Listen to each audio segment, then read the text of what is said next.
What's up, guys? Coach Brandon here.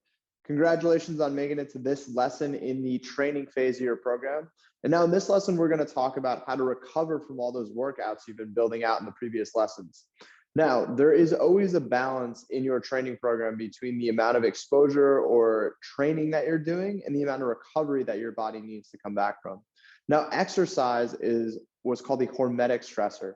And not to overcomplicate things, but hormesis is basically our biological version of what doesn't kill you makes you stronger.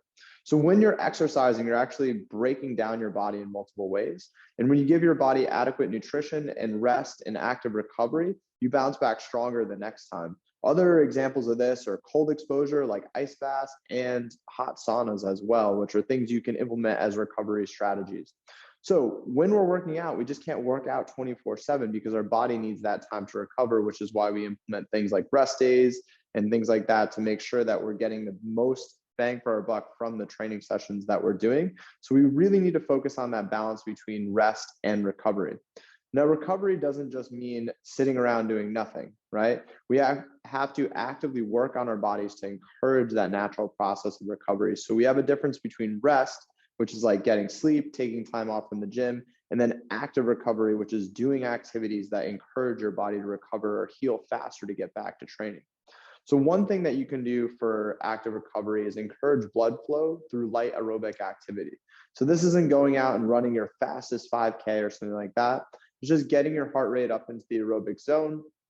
So about 120 to 130-ish beats per minute for about 20 to 30 minutes in very light recovery. If you were to rate this on our RPE scale, you'd want to be at like a 4 or 5 out of 10. Really easy effort, but just getting that blood flowing, helping your self recovery. Like I mentioned before, other ways that you can encourage your body to recover from strength training or intense training are cold exposure, like ice baths, things like cryotherapy, or heat exposure, things like hot sauna that can help you recover faster as well. Hot baths with Epsom salt, if you're very, very sore, can help with muscle soreness. And ultimately, the best recovery system of all time, what I say is undefeated for recovery, is good old sleep. Now, along with the other restful processes that take place during sleep, muscle repair and recovery begins to take place during that time. So if you're out trying to build muscle strength training really, really hard and you're not sleeping, you're really not doing yourself any favors. Actually, a lot of top athletes are sleeping 9, 10, even 11 hours a night sometimes during intense training cycles, because that's when all the real magic happens. You can think of your training as sort of like a dimmer switch, right? And you're turning up that dimmer switch or switching on the body's natural process, all right? And you're indicating it, but that doesn't mean anything's gonna happen. You have to then recover on the other end, because if you're constantly turning up the intensity without the recovery, you're gonna crash. So when you train, you need to make sure you're training intensely enough to turn up that dimmer switch, and then you're having the active rest and recovery afterwards to encourage that. Now, along with sleep and some of these active recovery methods, there's also foam rolling, stretching, light calisthenic movement that are things that can encourage blood flow and recovery as well. And there's a ton of gadgets on the market now that are also marketed to help with recovery. Quick note on these gadgets. Anything that seems complicated probably is overly complicated. The basics done well usually outdo any new technology or new gadget. And that's the same thing with nutrition we've talked about before. When it comes to eating just sound basic foods, making sure you're getting enough sleep, always outperforms like the most intricate keto diet or something like that, or supplement or anything like that. Now, some of these gadgets are efficacious, but at the end of the day, you need to make sure that you're sleeping well, you're doing your light recovery and stretching before you move on to them.